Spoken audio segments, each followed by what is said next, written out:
Hi, I'm Gloria Makarenko. Well, summer is in full swing with festivals, food, and dance. This is Our Vancouver.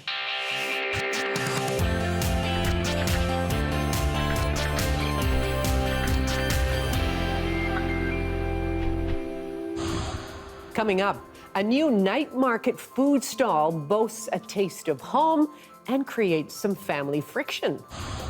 And a dumpling duo shows us how they make their dough and wrap those beautiful little pockets. But first, catching up on a dancing duo's big break.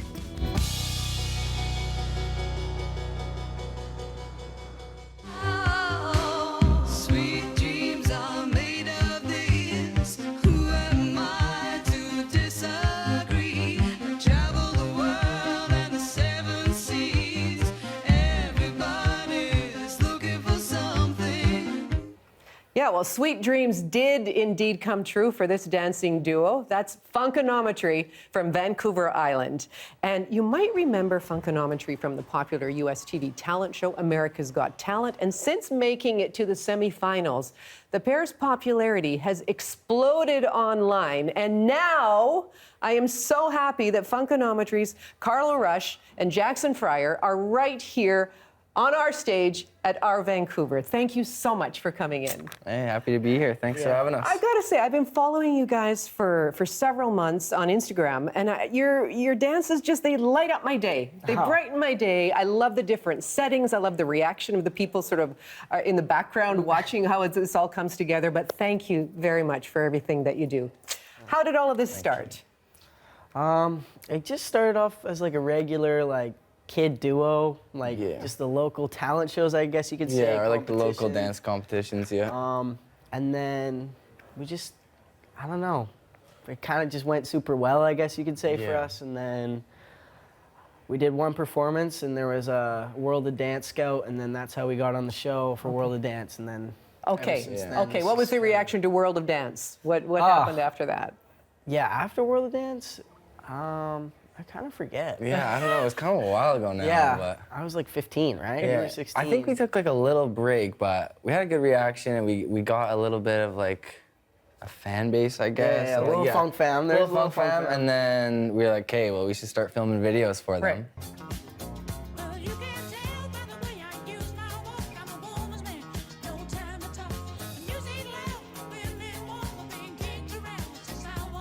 So then, we started filming videos. And I guess I'm one of your funk fams. I'm in your funk fam. I kind of enjoy that. But not only that, we saw a little Sweet Dreams. I know you're going to take us through it a little bit later here too. But Annie Lennox actually reached out on social media when she saw that video and said, "Way to go!" She loved it. Yeah, that was awesome. That was super crazy. Waking up to that day, I was like, no way. But have you ever had issues where don't use my music? Is there a copyright issue at all? Yeah, we get a lot of copyright strikes and videos get taken down, but I don't think any artist has ever gotten mad about it. But I think it's just like an the auto platforms and stuff. Yeah, an auto detect kind of thing. Don't use this. I see. Can you only use a certain amount, only a certain number of seconds of a particular piece before you can get into trouble? Before it was really bad. They would mute it, but with TikTok and shorts and all that, now they kind of let you use music. You just can't monetize it as well. But they're slowly going into it's kind of you just don't really know. Yeah. It's kind of unpredictable. Right. Sometimes our videos from a couple months ago will just get taken down randomly, and then. So you've got the island covered when it comes to dance lessons too. I mean, Nanaimo and Duncan and Campbell River and beyond. What are you seeing? What kind of interest is there in this kind of dance? Yeah, for sure. I love teaching dance. I've been teaching dance, I think it's my 5th year now, so even way back then. But yeah, definitely new students who come in and they're like, oh my God, I want to do what you do. And it's kind of a different feeling versus just being a teacher. It's I'm a role model now. It's yeah, it's awesome to see they're starting to love dance too. So Where does this all start? Sort of the creative, let's just say the seed for a particular song or a particular dance. Does one of you say, hey, I love this one, I think we can make this fly? Yeah, I think sometimes we'll have one of us will have a song in mind that we've been listening to, but I think most of the time, you normally just scroll through the playlist. Yeah, it's like an explore thing. Yeah, just scroll through the playlist, I like this one. Or our fans will recommend songs. Right. Yeah, for yeah. the fam, And then what we'll about? pick And one where of do you those. take it from there? Like you've got such a variety of moves. What about the whole rehearsal process? Yeah, that one, it's really hard to explain Yeah, this it's weird. one. It just kind of happens. I Kinda know just- that sounds yeah, kind of put like... the song on, freestyle a little bit, and then he'll be like, "Oh, I like that." I'll be like, Yeah. "What about this?" And Something then I'll be that, like, oh, yeah. I like this, I don't like that. Let's change that a bit. Yeah. But you're not Yeah. like you're so in sync, and you're not doing it in front of a mirror when you're performing. Like how do you just sort of feel, you intuit each other? Yeah, it's like Yeah. a little bit of peripheral vision sometimes. You can Yeah. like cheat it to like look like, I'll be like, okay, Carly's doing this, I gotta do it like that. Yeah. But I guess we've been dancing Our together st- for a yeah. while now too, so I get to know him pretty good. So, yeah. It's so odd. Okay, I'm gonna let you do your own thing in a minute, but you're dance okay. teachers. Yep. Teach me something. What's something? Okay, okay. Please, Teach you a little no moon dancing, please. No moon dancing. I can do that. Hey, that's pretty good though. Yeah, I don't know. All right, what should we teach her, buddy? Slot, Fresno. Slot? That's All pretty right, good, yeah, right? Fresno, good idea. All right. Okay. So the basic one. Okay. Yeah, it's simple. It goes a little something like this. We'll take our right arm. We're just gonna pop it twice here. Pa. So yeah. Yeah. You're kind of just Yeah. flexing, like I tell. Yeah. Boom. Boom. It's all. I love those little jerky Flex, moves. Those are- release. Yeah, it's like boom, boom. And then we're gonna switch it to the left side. 1, 2. Yeah. And then, yeah, when the beat goes on, it's a little something like Okay. 6, 7, and 1, 2, 1, Yeah. 2. Yeah. Da, da, Yeah. da, da, da, da, Oh, okay. da, da. Oh, that's And good. then, yeah, just back and forth. There you go. Yeah, that's Don't it, ask right? me to move my feet with my That's hands. it. It's doing something different. Okay, Yeah, I got That's fire. You're got this killing hand. it. That's Ladies good. and gentlemen, Funkanometry from Vancouver Island. We are family. I got all my sisters with me. We are family. Get up, everybody, and sing. Everyone can see we're together as we walk on by, and we fly just like birds. Hey, we're at Kitts Beach, and this is our Vancouver. A Vancouver community is celebrating the opening of the new Chinese-Canadian Museum. It's the first of its kind in Canada. The inaugural exhibit marks 100 years since Chinese immigration to Canada was banned. Renee Filipponi brings us the story. Must bar Oriental completely to save BC for the white race. That's the It's that actual sentiment which newspaper fueled the headline. creation of the Chinese Exclusion Act 100 years ago. The legislation is the feature exhibit for the new Chinese-Canadian Museum. It essentially banned Chinese people from coming to Canada. These were the cards issued mainly to Canadian-born children. And forced everyone of Chinese descent, even Canadians, to register with immigration. For curator Kathleen Clement, it's personal. To not only tell the story of those who were resilient and came through it and who I am the descendant of, but also the stories of those people who were lost and who unraveled. She details the lives of men cut off from their families in China and forced to live in solitude. We start to see a lot of reported suicides in the newspaper, mostly of Chinese men. Others still went on to fight for Canada in the war. Clement wants all Canadians to know these stories. And paying tribute to a generation of people who helped build this country. We can go over top of these, right? 'Cause This they're not museum is a first in Canada, honoring the history and contributions of Chinese Canadians. It also represents Toronto Chinese Canadian communities or Montreal Chinese Canadian communities. So we want to make sure that those stories are reflected across the country. It's housed in the Wing Sang building, the oldest in Chinatown, founded by prominent businessman Yip Sang. For generations, his family lived here, including his grandson. Chinatown celebration, we just come here and look. And This even was Mel during the Yip's Halloween, playroom we as a would come child. He says it's fitting this building is now home to the museum. here. The stories, all the challenges that the early Chinese had to go through to get accepted. And I think it's great for future generations to see. So grandfather must have... He says Wing Sang means everlasting in Chinese, and it's now a place for these stories to live on. Renee Filipponi, CBC News, Vancouver.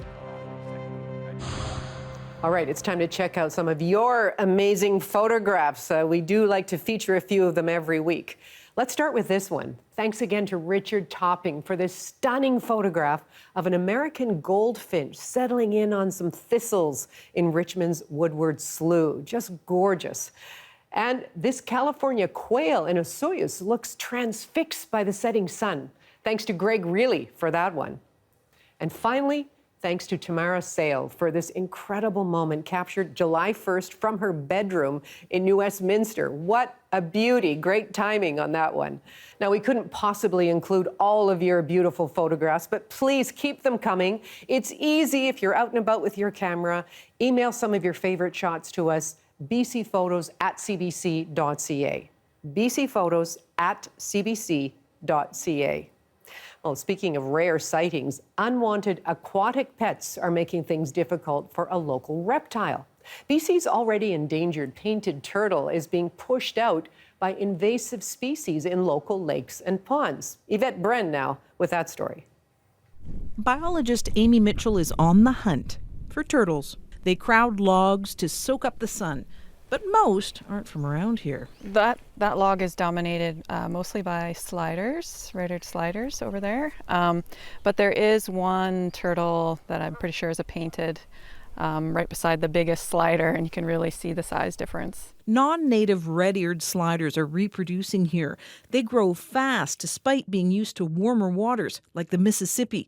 She says they muscle out endangered western painted turtles. So with turtles, the rule is that the biggest turtle wins. So just their sheer size and weight means that they will eventually crowd out the smaller painted turtles. Sliders are the world's most popular pet turtle. They're present in a lot of wetlands, in urban wetlands, because people put them there. He says the diseases pet turtles can carry are a bigger problem than shared basking spots. Native painted turtles already face the threat of wetland loss, car hits, and fishing hooks, not to mention predators that dig up their nests. Conservationists want to help native turtles in their slow, steady race to survive. So yeah, they usually dig down like at least a foot, 30 centimeters. Females can bury up to 24 eggs.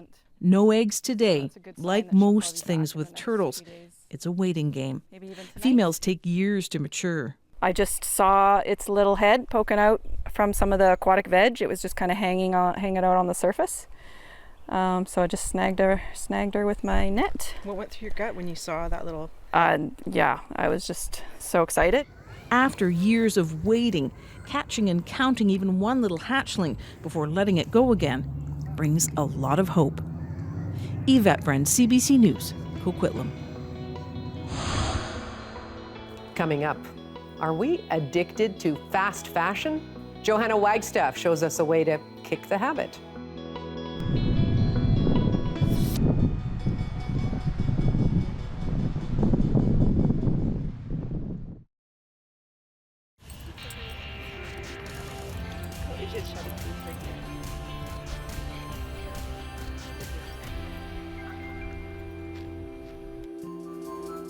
All right, what to wear today? Go into the old wardrobe, not bad, a little warm. There we go, pop of color, business casual vibe. That's not quite right.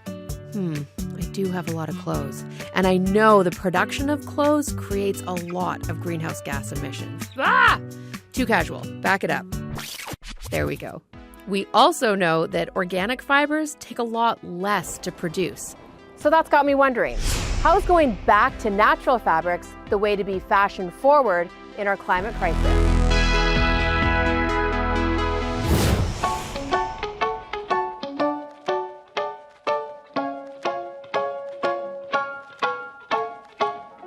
Welcome to one of my favorite thrift shops. And get ready to see a side of Johanna I have tried to keep hidden as I fought the weather girl stigma for decades. The Johanna that loves clothes.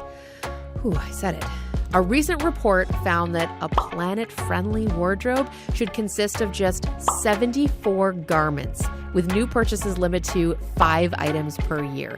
Houston, we have a problem. Here's the other truth. According to the UN, the fashion industry is responsible for 10% of global emissions. That's more than aviation and shipping combined. And the World Bank suggests that global clothing sales could go up by 65% by 2030. Most of fashion's environmental impact comes from the use of raw materials. Synthetic fibers like polyester require 342 million barrels of oil every year. Add to that the chemical dyes and the massive amounts of water used. I mean, making one pair of jeans, for example, uses about 20,000 bottles of water. Fast fashion is only adding to the problem by stepping up the pace of design. Collection launches are no longer seasonal. New inventory is pretty much constant. And as a result, we're buying more, 60% more than in the 2000s, and throwing away more. And get this, less than 1% of used clothing is actually recycled into new garments. So what if I just buy all the secondhand clothes and we only make new garments that can actually be recycled, you know, organic fabrics?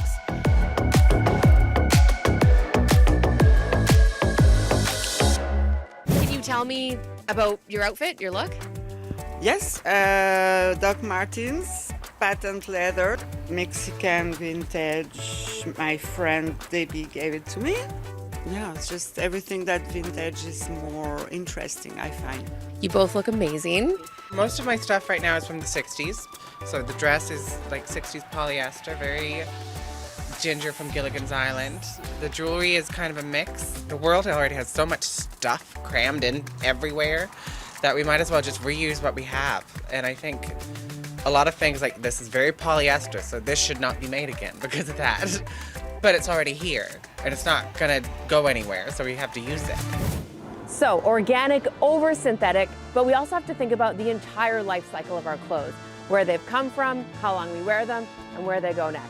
To quote the late great designer Vivienne Westwood, buy less, choose well, and do it yourself.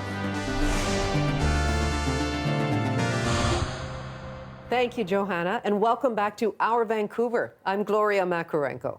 Now, who doesn't love dumplings? You know, those small, flavorful pockets? They have a universal appeal, and our next guest banked on that idea, and it seems to have paid off.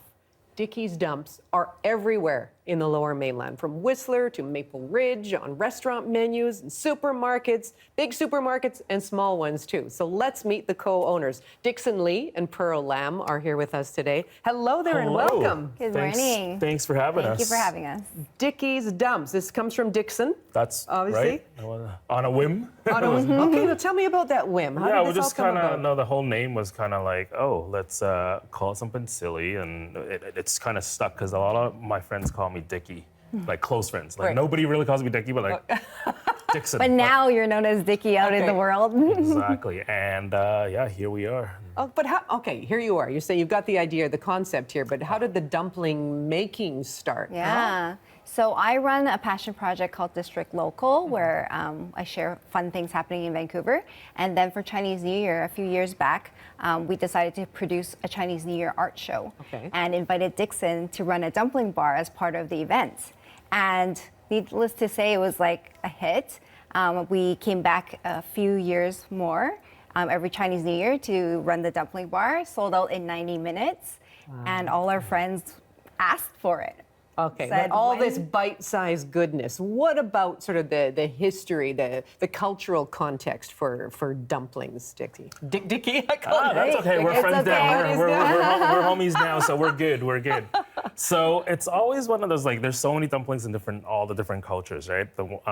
Obviously, one of the more popular ones is the Chinese dumpling, and it's pretty culturally significant because even between me and Pearl, like our mom passed down the recipe from our grandma, and it's just one of those things that keeps passing. You remember your mom wrapping dumplings and together your grandma? It's a very like communal family activity because it takes like the whole family to come sit around the table, so that you can have like hundreds and hundreds of dumplings folded. Then you'll have meals for months to come. Right. Exactly. And then it's also very significant with a lot of our Chinese holidays because of the communal feel. Yes. You're sitting around the table doing this collectively, then you have a meal together. And also the shape is usually significant, right? It can Yeah. look like. Okay, well, let's talk about that. Yeah, We're let's gonna, talk you about brought the some shape. samples in here. We're suited up. Let's get communal, shall get we, communal, Dickson? And 100%. show me, where do you start with this dumpling Okay, making? so we're gonna have a very simple dumpling fill that we're gonna make today. Anyone can make this. Okay. So we got a pound of pork, so 455 grams. One of the key things to do in dumpling fill is the golden ratio, right? Okay. Which is gonna be 70% lean pork, Oh, okay. 30% fatty pork. Okay. And that you're gonna get your nice. You need the fat to have that juiciness after they're Exactly. cooked. Okay. Exactly. What do you so we're add to gonna the pork? from there. Okay, so we're gonna put it into the big bowl. Okay. Okay. Nice. This is serious business. I'm All feeling right. I'm feeling this community energy Perfect. already. Okay. So that's the pork, and then next we're gonna add our dry ingredients. Okay. Okay. So here there's chicken bouillon powder. Okay. There's cornstarch. Okay. And there's also white pepper. Okay. So we're just gonna dump That's in all there. that in there. Yep. Do I start mixing that around already? Yep. Okay, So okay, great. And okay. then we're gonna put the last items in here. So in here, it's the liquid. Okay. So there's gonna be sesame oil, which is gonna get a nice flavor. Yes. Gonna be light soy. Oh, I love that. We're gonna get some wrappers right here. Okay. Because you can wrap. How about if I put the meat in and Perfect. then you Let's wrap, do and that. then we Let's sort do of that. solve that. Okay. So board, we want to cornstarch the board a little bit so it doesn't stick. Okay. Okay. And then we're gonna over move that out of the way. We're gonna put our wrappers down here. Yep. And we're gonna get our bowl of water Okay. because this is gonna help. Again, no binders. Like we don't need to use egg necessarily. Okay. Right. So Is that about as much as That's I would? great. So these are dumpling sticks. Okay. You know, there's a Lady Gaga song, Dumpling Stick. No, I'm just kidding. I was gonna say there will be. I'm Yes, sure there will be. Okay, so And they might even call them Dicky dumps. yeah, right. sticks. You never so know. what I want to do is take the water. Yeah. And then just run a half circle. Okay. So this is gonna bind it, right? And then I'm gonna take your ball right there. Right there. That's a pretty good size. And what I want to Would do you put is, a little bit more? No, this is great. Okay. I think that's perfect. Yeah. One of the key things I always like to stress is don't be greedy. Okay. People okay. get kind of, I want the biggest Right. dumpling. You're not Doesn't doing work yourself any favors because you're not going to get the edges. Exactly. And then Okay. what's going to happen is when it steams up, it also expands Oh, too, okay. right? Then you're going to get pops. You're going to So put cracks. we're going to fold the way that we do it for packaged dumplings. Yeah. So very easy, okay? Hold it like a taco like this. Yes. And then you just go half circle. Start from one end. This part is you've only put water on the half circle. Yeah, Okay. because it Yep, will I see that. bind both sides, right? So you just keep going like this. Oh, it's like a little pierogi. Yeah, pierogi. exactly. Because Yeah. pierogi's the dumpling too, right? Yeah, so exactly. But the key thing is you want to push as much air out as possible. You want the inside to be a nice airtight package because again, when it steams up, you don't want like too much room in there. So Oh, I love that. So now you actually technically have a dumpling already. You could cook this as long as the edges are full. Okay. But what we do is we actually fold this. We tap a little bit of water in there. Yeah. Hold on to that middle. Yeah. And then you bring it around. Oh, I see. And then that creates. Yeah, that looks almost like a little pasta. There's some Exactly, pastas yeah, like like that, a little ravioli or exactly. something. Tortellini. Yeah, see, Tortellini. there's all these cultural crossovers. 100%. cool. That's great. Okay, So we're gonna do, so that's one fold, all right? Right. We're gonna do one more fold. Okay. And this is is, getting artsy. so, Okay, well, I'm gonna have to be. yeah. I'm gonna have to make another little. So same thing, we're just gonna about the run a same. half circle in here. I think I put too much. And I then want to be. that's perfect. Oh, sorry, that's We got that's it. good size. Oh, Yeah, I can make it maybe a work. little So big. Okay. usually what I try to do is like flatten it a little bit. Yep. Then that way it's a little bit easier to work with. Okay. And then this one is what we call the traditional gaozi fold or Right. gyozas, right? It's gonna be and- kind of meditative. I Yeah, think, it when is. you're doing this in a It's- group it setting. Right? is, You're it is. talking and you're folding. And then people get competitive sometimes too, and they're like, "Oh, my dumpling looks better than your dumpling." It's like, so let's check it out. this one we're gonna pinch the top, Okay. and then this finger right here, again, holding like a taco. I push it, and Okay. then you pinch. Oh, Push. you're making some little folds Pleats, in there. Isn't that beautiful? So we're gonna just keep pushing. This isn't your And first dumpling. Not This isn't at your all. first rodeo. Imagine is it Dickson? was. And I try to get 8 pleats in here because us Chinese the- people, we like good luck, right? It's So a lucky number. there you go, and you have your second fold Oh, right I there. see that. They're both beautiful. Yeah. Okay, now we have these two possibilities. What do you do with them now? How do Okay. you cook them? So our dumplings are very versatile. So we like to pan fry, steam, or boil. Okay. So you could treat them like wontons, you could treat them like a gyoza, you could treat them like a steamed dumpling. What's your favorite? That's like asking Okay. who's your favorite child. Depends on the right? time of year, I'm sure, and Exactly. time of day, and all of that. Exactly. Okay, they're all delicious, but what have you brought in for us today? Okay. So in this nice little bamboo steamer, we have our steamed shrimp and scallop dumplings. Okay. Oh, thank you. Yeah. Thank you. So Now, what have we got brought here? dim sum to Okay. you. Okay. We appreciate. We're going to have to get through a quick tasting here. What would you garnish this with? We're gonna put a little bit of cilantro on here. Yeah, cilantro. Right? And then we're gonna put a little bit more onion on here. Can't go wrong there. And what Right. kind of sauce do This I put is on here? our signature dumpling sauce, this one right here. This one, okay. So it's a mixture of soy sauce, Okay. fermented black vinegar, and sesame oil. Love it. I'm going to try one of these, but you've do. also brought in one that you've pan-fried. So this one, what we're seeing on this plate, maybe you can get in a little bit closer here and take a look at this plate. This is, they all come together, then you get a little bit of kind of unified crunchiness. Yeah, in we between. call this crispy bottoms. Yeah, I So love it. Well, I'm we're gonna have break one of that these apart. soft ones. Thank you so much for coming in. I'm going to finish with a Thanks for having taste us. because I'm not going to be able to talk after I taste. But thanks for the dumpling demonstration. Where Our can we pleasure. find Dicky's Dumps? Go on our website, dickiesdumps.com, go to the stockist page. We're in, you got it. We're in Stong Supermarket, Meridian Farm Market, Gourmet Warehouse. Yep.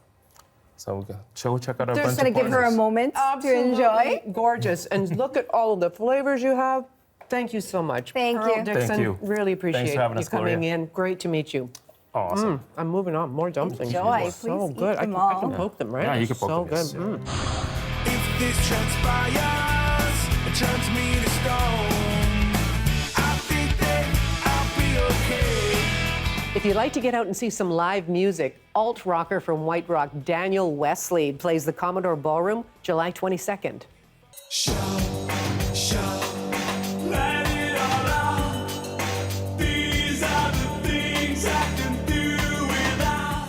And English pop rock superstars Tears for Fears play Rogers Arena on the 24th. Doesn't that take you back?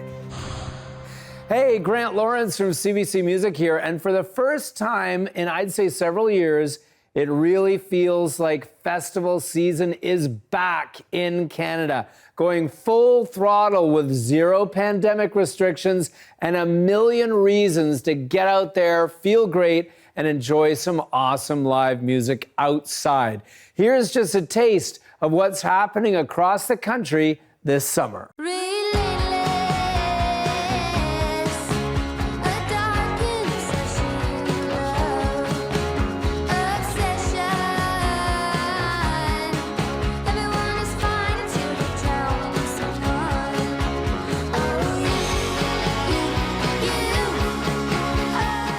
Looks like an awesome lineup and an awesome location for the 40th anniversary of the Hillside Festival on Guelph Lake Island in Guelph, Ontario.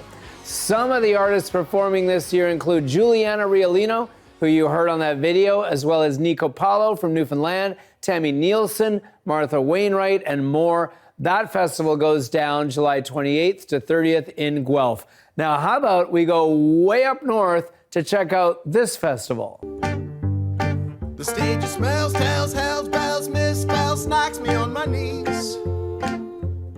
It didn't hurt, flirt, blood, squirt, stuffed shirt like me on a tree. After I count down 3 rounds in hell, I'll be in good company. Yeah, happening on the weekend of July 15 and 16. That is some footage from Folk on the Rocks in Yellowknife, Northwest Territories. This year, their lineup includes artists like Broken Social Scene, Serena Ryder, and Shred Kelly, among others. Now, let's head over to the West Coast.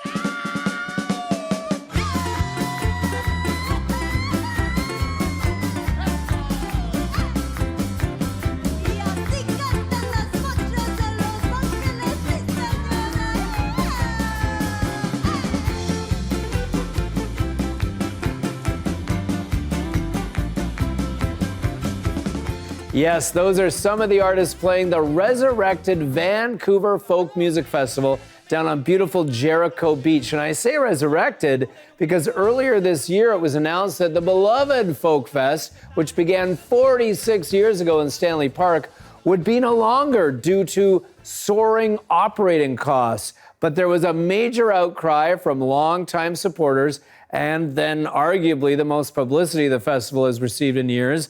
And the organizers rallied, and the festival is on once again. And one of the headliners in Vancouver is this guy. I was in the dark the day that I met you. Now you expect me just to forget you. Act like the fire never burned. It was my solstice, my refuge. Sitting on the sun, I was so nervous to let you share with me this pain. Reason I don't take a day off. My intentions, they were pure. I'm just a beacon for chaos. That fire ever burn, just let it burn. I said if that fire ever burn, just let it burn. That's William Prince from Manitoba with his song The Spark, and he is playing the Vancouver Folk Music Festival on the weekend of July 15 and 16, plus many other festivals across the country. William Prince is just one of the artists that you should add to your Canadian Folk Fest playlist for this summer. I'm Grant Lawrence from CBC Music. Happy festivaling. I'll see you out there, and I'll check in with you again soon.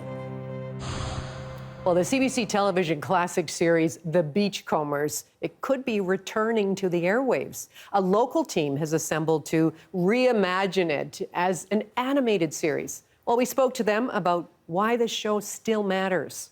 I saw a poster on the wall of all the characters, and it just came to me, why not Beachcombers animated? Lately, our Bob's Burgers and, King of the Hill is being rebooted. Shot my daughter a picture of the poster, and I said, do you think you can draw these guys in a King of the Hill kind of style? Sent some drawings back that pretty much nailed it. And then I phoned an old colleague. He knew the creators, and so it took him about, to hunt everybody down about 4 or 5 months. We got the rights, and then how do we develop this? And of course, I thought of my great friends at Slap Happy. So I said, hey, you guys, what do you think of this? And they jumped at the opportunity to develop it further. The legacy proves that these characters have legs. You take the characters, which are already so well realized and so full of potential, and you go, okay, how do these characters exist in this new world today? And that was part of a story driver for us, was imagining someone like Nick or Relic trying to function in this new modern world. Stay true to what the Beachcombers was, with its warm humor and its adventurous stories, but also bring it into the new modern way of telling stories in this animated medium. And, reintroducing them to people who knew the series, and then, introducing them to the first time to a whole new generation of people who I think will appreciate these characters that were so beloved here in Canada and around the world, actually. For so long. Yeah. We've got a pilot script written by Rick Drew and Daryl Dennis, which did an amazing job of, again, staying true to the series, but also modernizing it. So we'll take those materials and start pitching this. We're thinking about the voices and who can replicate or, bring new life to some of these characters. And so we would welcome Ryan Reynolds. Or fun cameos too. Yeah. So we're hoping within, in the fall, start pitching this, hopefully land an interested broadcaster. Typically a development deal, you're looking at about a year of back and forth with the broadcaster, trying to get it to somewhere where they feel like it's ready to go. And then you get your production order if all goes well. So we're still looking at a bit of a road here, but an exciting step is having all this art and getting the word out there that we're trying to make this happen. Coming up, for breakfast, lunch, and snack, banh mi brings joy and a few tears at a local night market.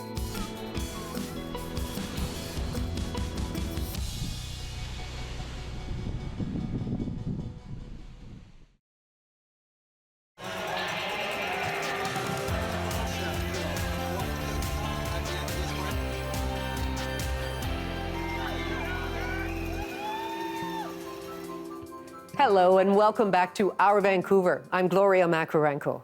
A brand new night market food stall is serving up some authentic home flavors. Banh Mi 429, it's all about classic Vietnamese subs and Korean-inspired flavors.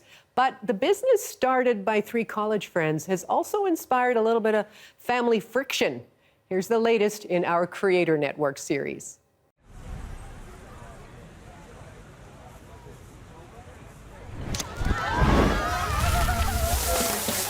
Spicy chicken shop! Spicy chicken coming on the way. Very spicy and smoky hot.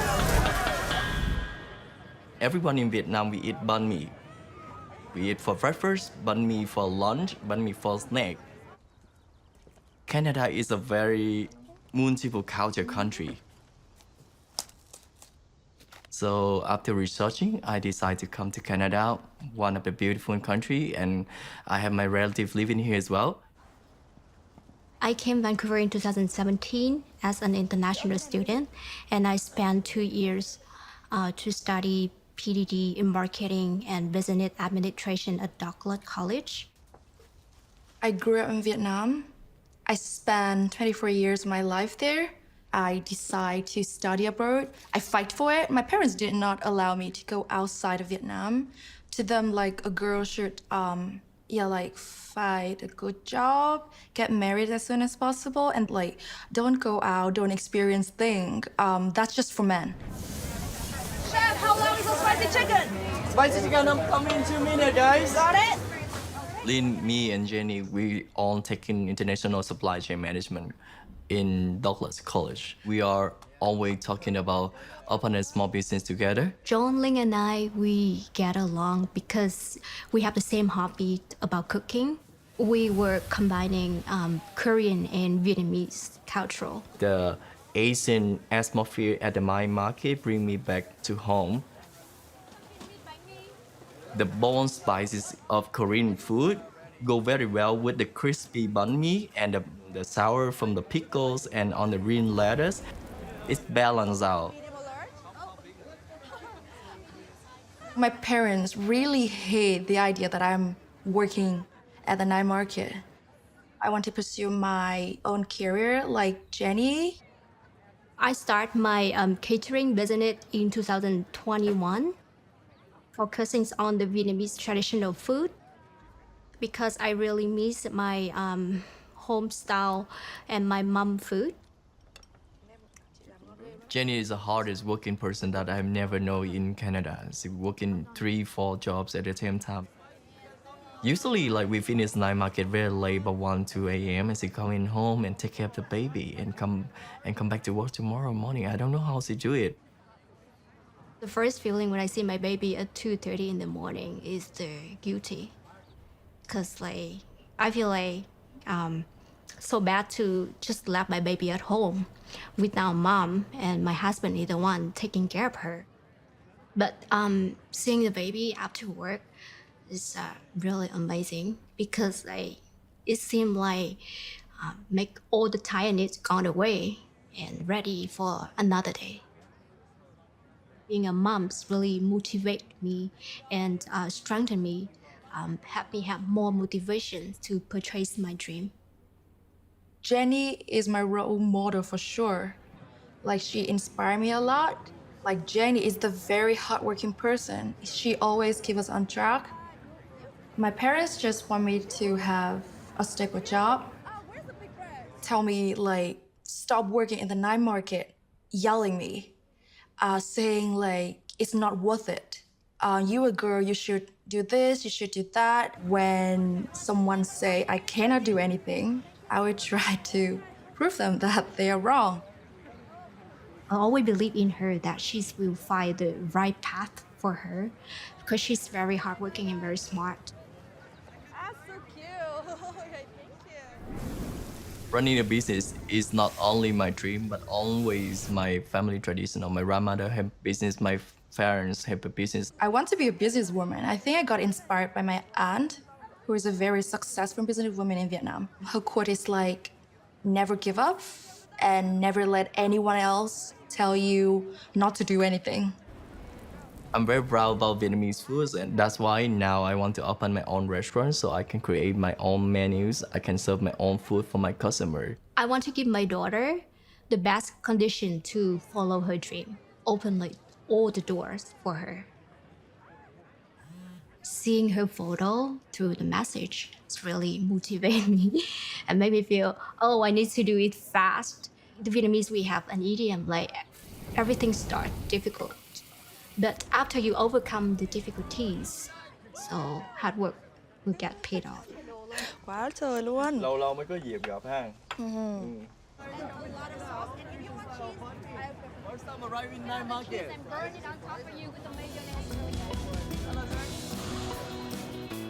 Coming up, not a dry eye in the house as students say goodbye to a beloved music teacher.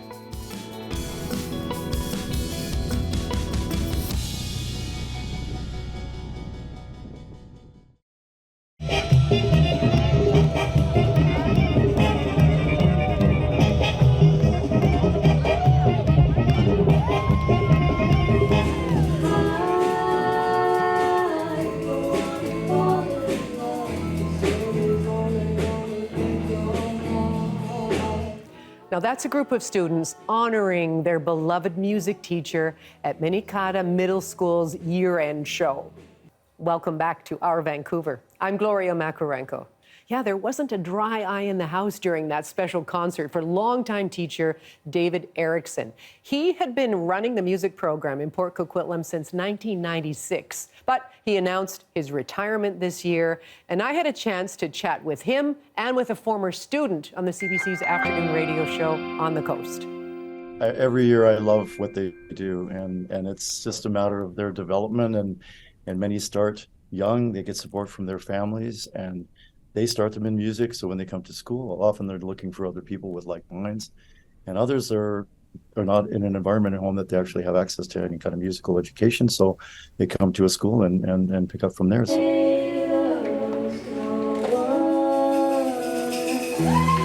a lot of people had tears in their eyes after the song that you just played, actually. It was a beautiful environment. We had a mirror ball going and soft lighting, and it was just a hush crowd. It was a wonderful night. A lot of people had tears in their eyes. Did you have tears in your eyes? Well, I think it would have interfered in my mixing behind my soundboard, but it was hard. I was choked up a number of times, and it was really touching. It was really wonderful to see not only the people that were playing on stage that I'd been with before, but also out in the audience and families.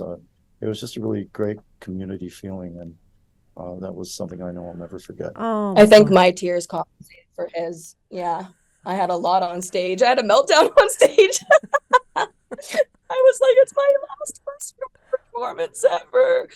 Yeah, it was beautiful. Well, I know, Chirsi, you flagged this to us, that this was a major event in that musical world at that school. What do you want people to know about David Erickson as a music teacher?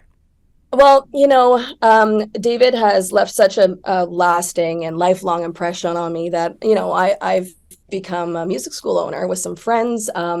I've pursued education to a degree where now I can educate people as well. And, that lasting gift will last with me forever. And just to give you a bit of a breadth or scope as to what he gave to me between 2000 and 2003, taught me how to play drums, bass. You advance my guitar finger picking skills, marimba, auxiliary percussion. What else? I can't think of anything. Yeah, if there was one person who got me into the world of rock and popular and contemporary music, it was this man right here. And it's just great. I just love him so much. Now, at the end of this program, we like to tip our hats to our talented photojournalists on staff here at CBC Vancouver.